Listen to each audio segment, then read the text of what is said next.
fois on a des crises aussi aujourd'hui, on se dit bon ok, il faut les trasek, étudier la Torah, tout ça, mais des fois il y a peut-être des actions de trouver à mener, des choses à faire. Est-ce qu'il n'y aurait pas dans la Torah donc des ramazim, des idées, quelque chose à faire? Je ne sais pas si dans la Torah, en tout cas dans l'esprit de la Torah, oui. Il faut comprendre comment ça se passe. On a des gdolés, on a des grands de la Torah. Et c'est quoi un grand de la Torah?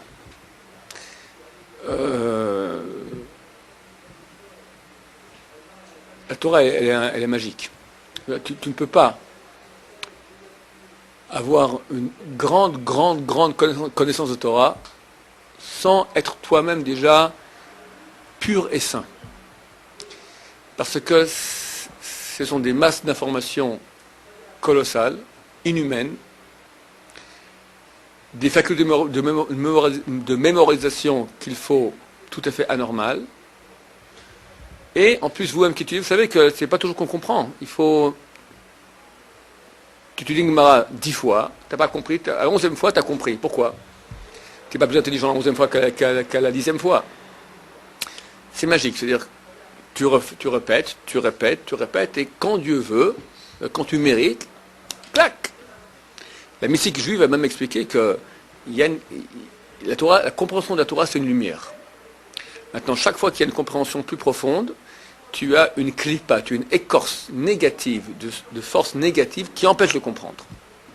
La chose qui sont relativement simples, l'écorce elle est très fine. Tu dois lire une fois, faire l'effort de lire quand même pour se concentrer. Quand c'est déjà plus dur, il faut lire 2, 3 fois, des fois 5, des fois 10, des fois 100, des fois 1000. Pour casser.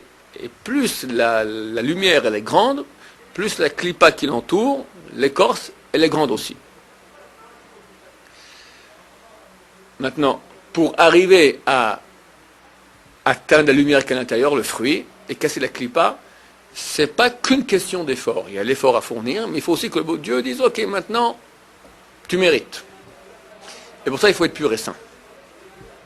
Il y a une qualité aussi d'étude. Pourquoi tu étudies? Les Shem Shamaim, dans quelle mesure tu étudies de sont désintéressés, pas pour le kavod, pas pour le livre que tu vas écrire, on va t'aduler. L'adulation, c'est quand même un très très grand shochat, c'est un très grand pot de vin. Quelqu'un, il aime être adulé, d'accord? C'est très dur quand tu écris un livre, tu ne peux pas t'imaginer, les gens vont lire, vont trouver génial ce que je suis en train d'écrire. Comment les gens vont trouver? T'écris pour les gens, pour l'adulation des gens. Est-ce que tu écris la Shem Shamaim maintenant parce que tu aimes la Torah et tu veux maintenant simplement que les Akot Arabim, tu veux faire profiter le public des profondeurs de Torah qui t'ont été accordées par le ciel.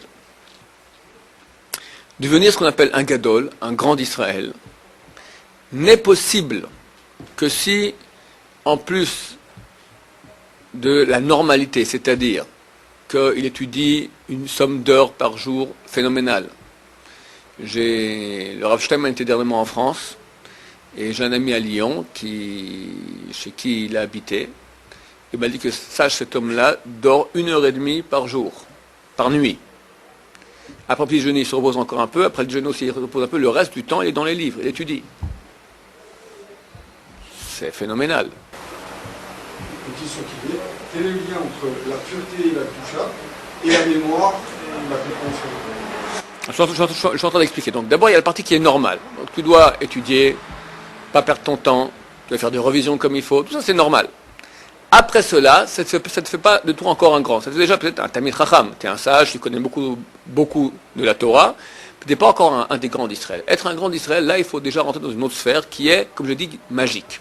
Ça provient uniquement de la sainteté et de la pureté. Alors, quelle est la question? Comment on arrive à la sainteté et pureté? La sainteté et la pureté, j'ai mes yeux, je vais faire une mitzvah, je vais être un... Les Shem Shamaim, la compréhension et la mémoire qui sont des choses qui se travaillent finalement. Même des gens dans l'enfant, ils ont ça. À force aussi, alors, mais il y a une partie qui est normale, une partie qui devient anormale. Il y a le muscle du cerveau. On sait quand tu utilises un homme normal, tu sais que 10% de ses facultés cérébrales, tu vas muscler, tu vas arriver à 11, 12, 13, 15%, je ne sais pas, d'accord? Mais après, au bout d'un moment, forcément, il faut des choses qui sont du domaine mystique. Il faut Ruach, Neshama, des choses, des lumières divines qui rentrent en toi, qui te permettent d'avoir une amplification de tes facultés énorme, mais qui n'est possible que grâce à la sainteté. La sainteté s'obtient par pas faire des avérotes, Ne pas penser à la matière, penser à Dieu. Et le fait d'étudier la Torah avec peine, ça sanctifie énormément la personne aussi. Quand c'est les Shem Shamayim. Au bout d'un moment, ces personnes-là qui se sont purifiées et sanctifiées obtiennent ce qui s'appelle Da'at Torah. Ils sont tellement imprégnés de la Torah que, de façon magique, du ciel, on fait que quand ils sortent une chose de leur bouche, cette chose, elle est vraie. Parce le monde est géré par la Torah, est régi par la Torah. Vu que lui, il a Da'at Torah, il a déjà la connaissance, il a l'opinion de la Torah, surtout, il donne des conseils, et on voit que ça marche. Je ne parle pas maintenant de Roi HaKodesh, des choses qui sont complètement... Roi HaKodesh, tu as des grands rabbins, comme le Rabbi Sion, dont c'est le Yortzat aujourd'hui, le Rabbi Kanevski, qui voient, carrément. Mais même sans cela, sans voir, le fait qu'un homme pur maintenant, les Shem Shamayim, tu donnes maintenant un conseil, du ciel, on l'aide. Du ciel, on l'aide à ne pas faire d'erreur. Donc quand nous avons maintenant des cas qui ne sont pas enregistrés, légiférés dans le Shulchan Aruch, alors on a une pulsion, par exemple, maintenant, une initiative comme tu dis. Moi j'ai envie maintenant d'ouvrir, je réfléchis maintenant, ça serait bien qu'on fasse de la Torah, je sais pas moi, comment on va faire ça? Trouve-moi une idée, je sais pas, un truc révolutionnaire, extraordinaire qu'on va faire pour sauver l'humanité. D'accord? On va faire, je sais pas moi. D'accord? T'as une idée extraordinaire. Bon. Première chose, tu vas voir un gadol, un grand de la Torah. Tu dis, ouais, j'ai une idée. Comme ça, tac, tac, tac. Tu poses des questions et il va tout de suite voir d'où ça provient. C'est d'imagination. J'avais une tante. Vous l'amenez, elle avait comme but dans la vie, amener la paix dans le monde. Bon. Déjà, vous rigolez quand je dis ça, d'accord?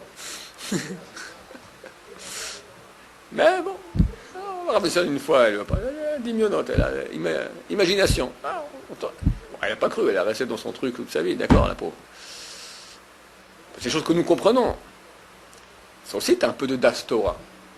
Attends, quand tu montes, alors des fois par toi-même, tu vois que c'est tout à fait, tu peux déjà gérer par toi-même, et quand des fois tu ne sais pas, alors on va voir des grands de Torah. C'est ça que sert les grands de Torah.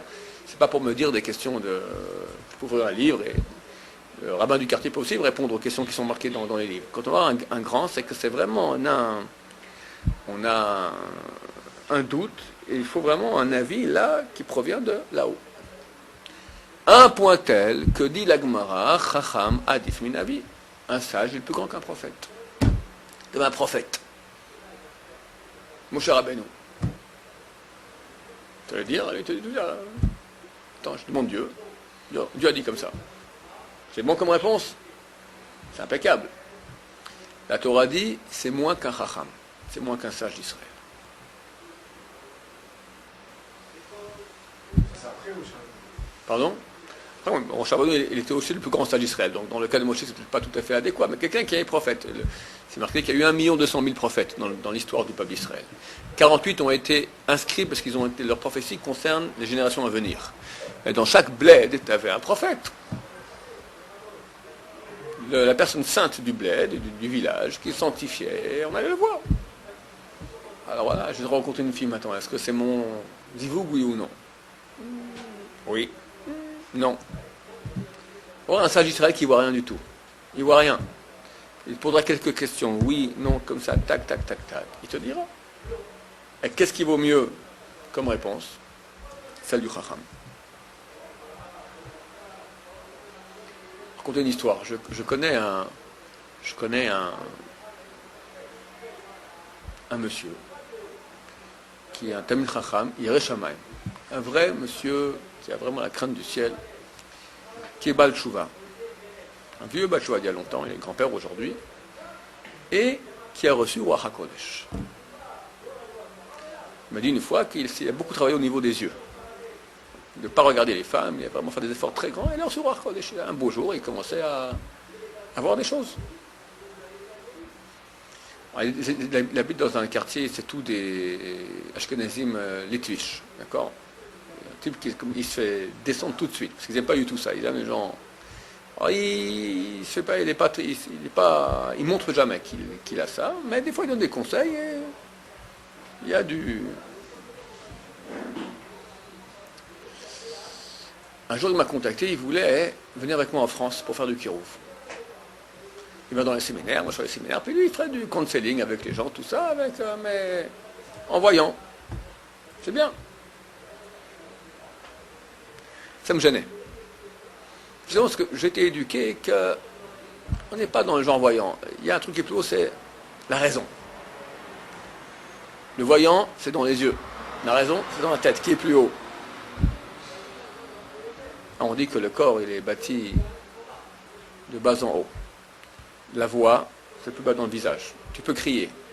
La nuit dans le désert, on t'entend à combien de kilomètres? 3-4 kilomètres. Après, tu as les oreilles. Tu peux entendre un avion qui est à 20 kilomètres. Après les yeux, tu peux voir une étoile qui se trouve à 20 milliards d'années-lumière. Non, 20 milliards pas. 20 millions d'années-lumière. Tu la vois. Après, tu as la tête. Elle voit Dieu. Elle va beaucoup plus haut. Je dis, ok, je suis d'accord, mais je peux pas le dire non comme ça. Je dis, d'accord, mais je vais aller voir un gadol. Bon. Il me dit, quel gadol? Le Rav Eliashiv. 2 fois on a été, 2 fois on n'a pas pu rentrer. Il y a trop de monde, machin, tout ça, refoulé. Alors il m'appelle, écoutez, allons voir le nom d'un grand. C'est pas de la première, c'est pas les 3-4 plus grands, mais c'est dans les 10 plus grands. Et bon, je suis d'accord, pourquoi pas, on va le voir. Il dit, oui, il dit pourquoi pas, très bien, tout ça, il accepte. Ça m'a gêné, parce que c'est pas mon truc, j'arrive pas à sentir ça. Je me suis dit, lui alors, vu qu'il a War HaKodesh, il a sûrement vu que Rav Eliashiv, il m'a dit, on a pas raison de Rav Eliashiv, on serait bloqué. Et le rabbin qui dirait, oui, c'est tout manigancé. Alors sans lui dire, hein?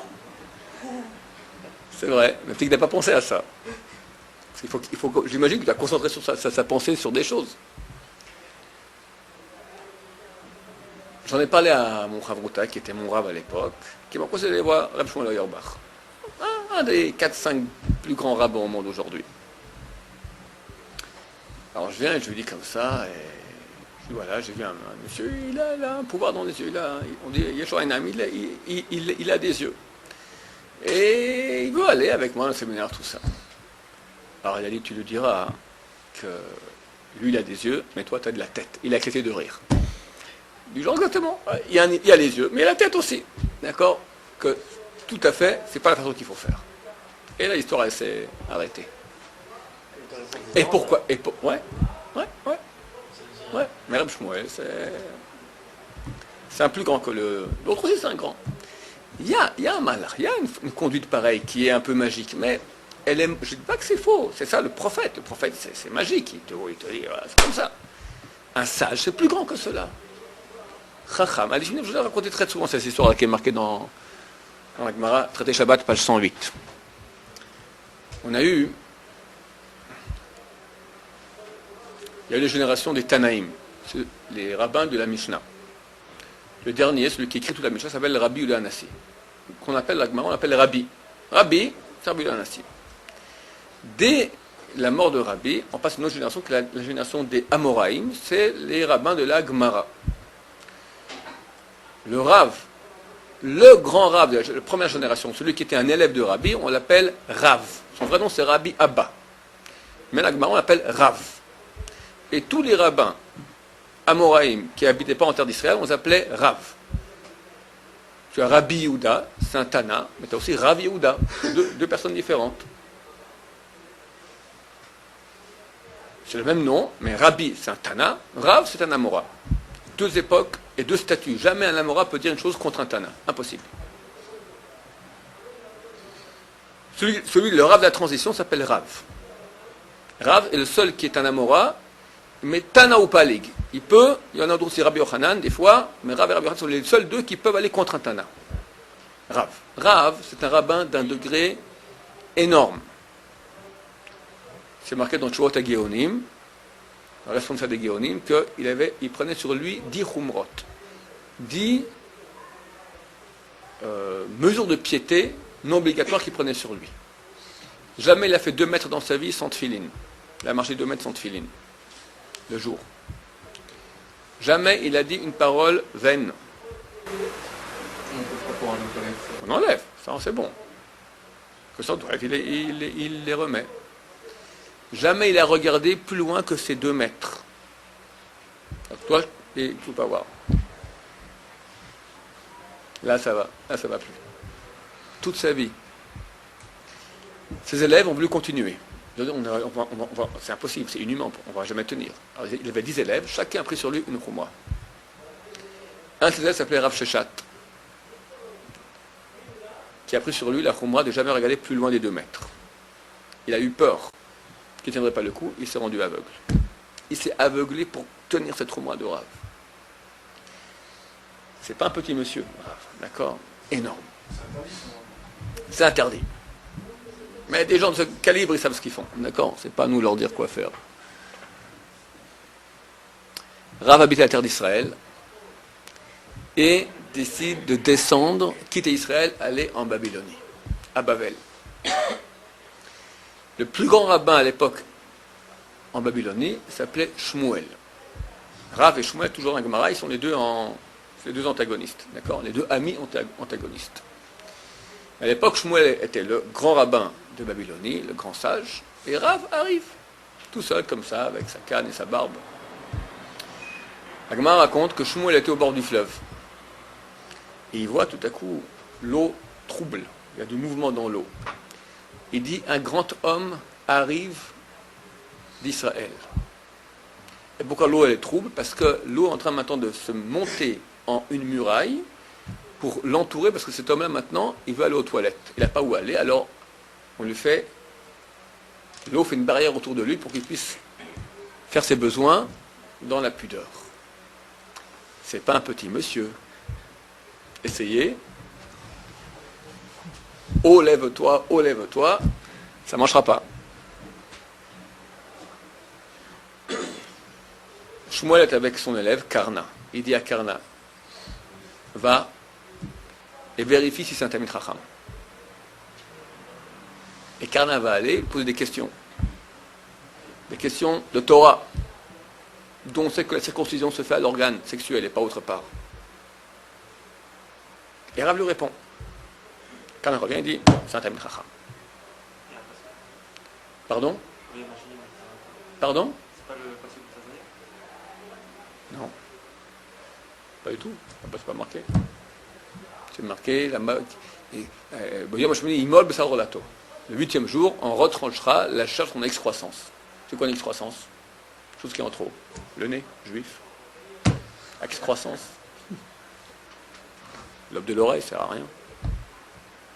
C'est marqué dans la Torah, Orla Talev, l'excroissance qui recouvre le cœur, la partie du cœur. Dont on sait que c'est l'organe sexuel. Marqué nulle part dans la Torah. Alors on apprend. Il y a un limoud. Bon, il y a toute une suite d'histoires, je ne vais pas la raconter. Ce qui m'intéresse, c'est ça. Comment Shmuel, tu vois que l'eau fait maintenant une barrière autour de quelqu'un parce qu'il veut faire ses besoins, t'as encore vérifié qui il est. C'est un super tzaddik, terminé. C'est un grand d'Israël. Il répond Shmuel, il n'a pas répondu, mais qu'est-ce qu'il aurait répondu si on pose la question? Mais il dit rien à voir. Le fait d'être quelqu'un qui a des capacités anormales, surnaturelles, d'être même un prophète qui voit des choses que le commun des mortels ne voit pas, rien à voir avec sa connaissance de Torah. Un peu oui, parce qu'on ne peut pas être quelqu'un de saint si on ne connaît pas ce qui est interdit, permis et interdit. Ce n'est pas encore une grandeur en Torah. En Torah, c'est connaître la Torah, pourquoi chaque chose, d'où elle vient, pourquoi, quelle est la racine, et qui, les habits, etc. Grand Torah. Connaître le désir de Dieu. Non, tu peux être un tzaddik, tu fais tout ce qu'il faut, tu prends Shulchan Aruch, tu fais tout à la lettre. Tu es un super tzaddik, tu es un Ruach HaKodesh, tu es un prophète. Mais tu n'es pas un grand Torah. Et Shmuel, pour lui, c'est de la gnognotte de faire un miracle avec l'eau qui se met autour. On veut voir est-ce qu'il y a de la Torah. Donc pour nous, c'est une leçon extraordinaire. Parce que très facilement, surtout les Français, c'est des gens, des Nord-Africains, Sfarad, qui ont d'habitude beaucoup de kavod. Ils ne sont pas trop religieux, mais un respect énorme pour la Torah et pour les rabbins. Terrain préférentiel pour tous les faux rabbins. Les soi-disant kabbalistes, tous les babas, tous les tordus, charlatans. Le terrain de prédilection de tous ces charlatans, c'est la France. En Israël, ils sont basés tout de suite parce qu'il y a de la Torah. T'es un charlatan, dégage. En Amérique, ils sont majorité ashkénazes. Ça ne nous intéresse pas les babas comme ça. La seule communauté sfarade qui adule les crétins, les vrais rabbins aussi, mais beaucoup de crétins aussi, c'est les Français. Ils sont ignorants en Torah, et facilement on leur fait du babaïsme, et ils tombent dans le baba. Ils l'ont dans le baba.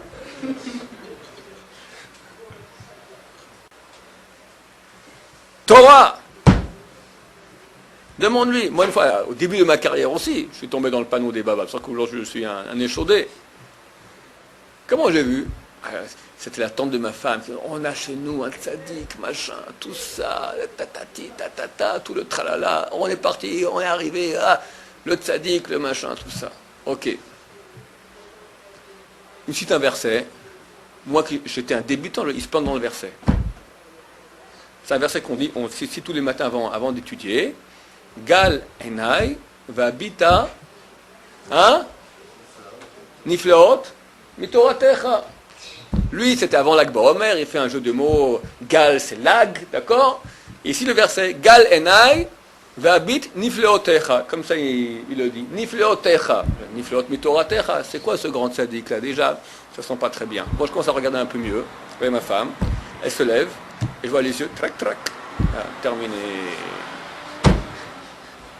Trac, trac.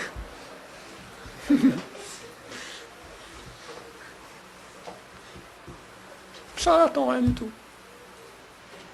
Et combien on a vu comme ça? Et clac, clac, tout gentil, il y en a qui finissent bien pire, tous ces charlatans. Ça manque pas, ça manque pas. Comment je vais parler de tout ça? Je parlais des grands de la Torah. Donc, s'il n'y a pas de Torah, c'est rien. Demande-moi, explique-moi Tosfot, s'il te plaît. Que la Gemara, la page un tel. Voilà. Il ne sait rien. Non, dégage. Ça, c'est la vraie épreuve.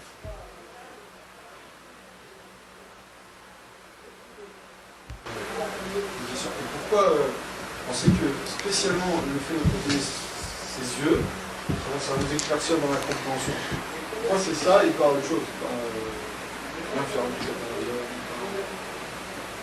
C'est certain que tout est important, mais les yeux, c'est marqué d'abord que les yeux sont en face du cerveau. Donc, ça imprègne très fort. La Gemara dit que enodome reya shmiya. Entendre, ça n'a rien à voir avec voir. Voir, c'est beaucoup plus fort. On a un exemple lorsque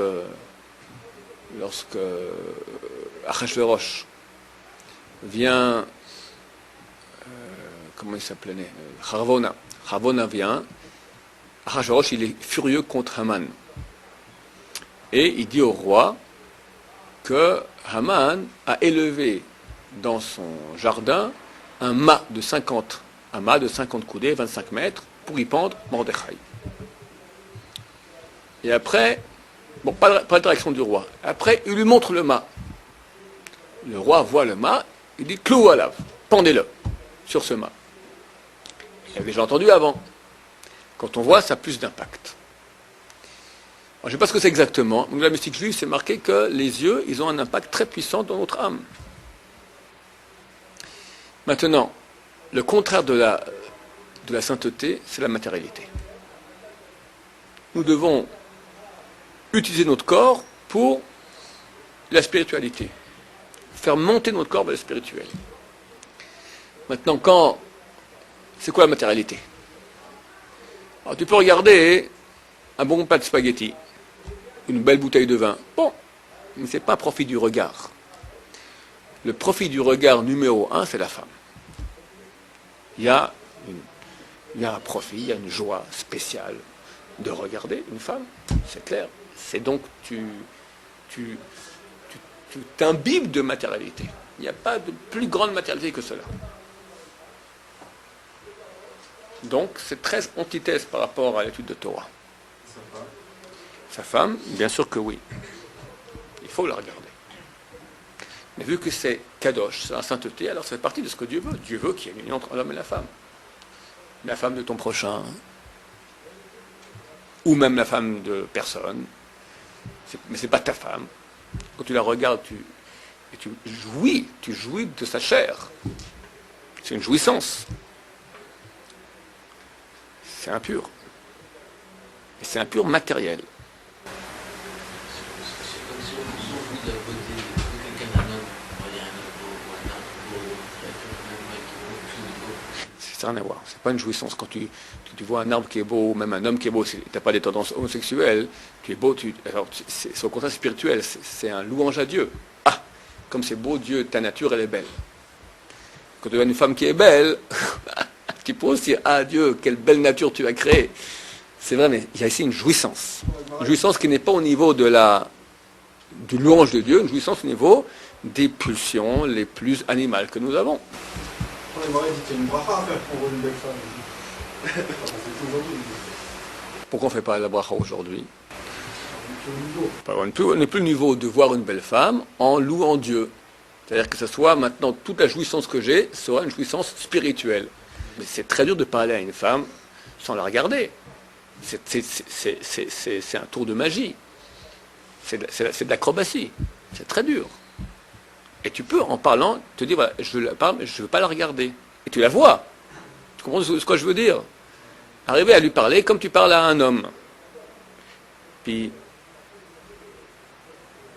en une seconde, tu peux arriver à, tout à coup, regarder, jouissance de sa beauté.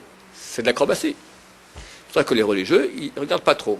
Tu parles et, comme ça, en passant, pour pas être en situation d'acrobatie trop longtemps.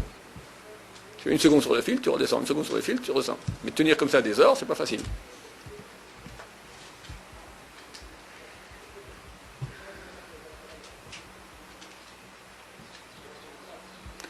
Une des choses qui sanctifie vraiment la personne, enfin qui impurifie beaucoup la personne, c'est aussi Zera le Batala. Alors, quand on regarde, on y pense. Quand on y pense, ça finit mal. Une histoire terrible. C'est marqué dans la Gemara que celui qui a Zera le Batala la nuit de Kippour, qui s'inquiète parce qu'il ne finira pas son année. Il ne finira pas son année. Il mourra durant son année. Et s'il a survécu, alors il peut être heureux parce que c'est certain qu'il a peur au monde futur, parce que pour avoir survécu, après avoir eu Zera le Batala, une pollution nocturne, à Yom Kippour, il faut que tu aies un mérite tellement grand qu'à tous les coups, tu as Olam Haba. Maintenant, prenez une personne normale, non mariée, Zera le Batala, combien de fois par année? On va dire 4 fois. 4 fois par année, on va dire. Donc, ça nous fait tous les 3 mois, tous les 90 jours. Tu prends maintenant un public de 100 personnes, de 90 personnes, forcément, Yom Kippour, tu en auras une qui aura eu ça. Et qui passe un Kippour, je ne te dis pas l'angoisse. J'ai eu des élèves qui sont restés, ils ont étudié toute la nuit, assis dans le froid, la nuit de Kippour, pour ne pas aller se coucher de peur qu'ils avaient Zera le Batala. Donc chaque année, tu en as qui ont ça. Il y en a un qui écrit au Stipler, le Stipler, c'était le ou un des plus grands rabbins, décédé il y a une vingtaine d'années, et qui dit, voilà, il est très anxieux de ne pas finir son année. Alors il lui écrit, sache, ce qui marque dans la Gemara, c'est vrai. Mais, quand il a eu Zera le Batala, il a eu une pollution nocturne, pour rien. C'est-à-dire que du ciel, on l'a envoyé un signe, maintenant, sache, voilà, ta sentence est déjà signée, tu ne passes pas. Et le signe, on t'envoie ça. Mais si tu as eu une fois une pensée de bonne femme, ça a tiré sur toi une toum'a, un ruach toum'a, un esprit d'impureté, qui est en toi, qui fera que tôt ou tard, ça sortira en Zera le Batala. Et si tu me diras non, tu n'en as jamais eu. Peut-être il y a 10-20 ans, tu as eu. Et 10-20 ans, ce roi Khatouma, il est là. Et un beau jour, ça sort ce jour de Kippour. Donc, n'aie aucun doute, ne t'inquiète pas, tout ira bien. Donc, c'est vrai ce que la Gemara, mais on parle maintenant quand c'est pour rien. On parle d'un niveau qui ne nous concerne pas. Qui peut dire, moi, de ma vie, j'ai pas eu... Peut-être il y en a, il y a des gens pareils. Il y a des gens pareils ici en Israël, ils sont très saints, qui sont vraiment très saints. Et, bon. Par contre, je peux bien vous dire, depuis la dernière fois que ça m'est arrivé, j'ai pas eu de... Et alors? Mais tu as 1 million de fois ta pensée, donc, et tu n'as eu que 9 millions, tu as eu 10 millions de fois ta pensée, que 9 millions de fois tu as eu Zera al-Batala, il te manque encore 1 million. Tu as 1 million de charges Zera al-Batala qui sont encore en toi. Possible? Alors j'ai fait toute une série de cours que j'appelais prévention sexuelle. Des trucs à faire pour ne pas avoir Zera al-Batala. D'abord protéger les yeux, protéger les pensées. On a dit que si tes pensées sont déjà passées, il y a comme cette chance sur la... Ok, faire chouva là-dessus. Et puis il y a des trucs, pas dormir sur le ventre, pas dormir sur le dos, pas avoir du fer sur soi quand on dort, pas avoir tout ce qui est des habits qui sont de la partie basse du corps, culottes, chaussettes, pantalons, chaussures, proches de la tête quand on dort. Il y a des versets de protection à dire avant en disant Shema Israël, tous les versets de protection que tu dises. Pas dormir seul dans une chambre, dans le noir, il faut allumer une petite lumière. On a peur de dormir tout seul dans le noir. Pas à cause des fantômes, mais à cause justement des bonnes femmes qui viennent en rêve. C'est les pires fantômes. Et voilà, à peu près ça. Donner la tzedaka. Ça protège. Non, on ne donne pas le tzedaka le soir, c'est pas bien. Le tzedaka en général, c'est bien. Ça répare aussi le Zera al-Batala. Et l'étude de Torah. Il n'y a pas de meilleure chose pour purifier.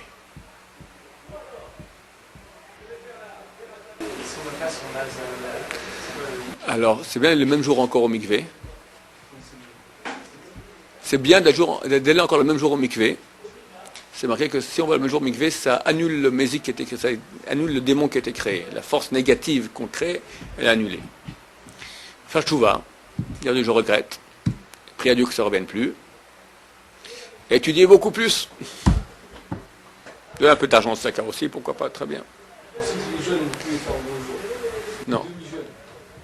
Fais jeûne de la parole. Un truc pour avoir Zera al-Batala, c'est sortir de sa bouche des choses interdites. Parler grossièrement, parler de filles, parler à shonara, médisance, mensonge. Tout ce qui est ra,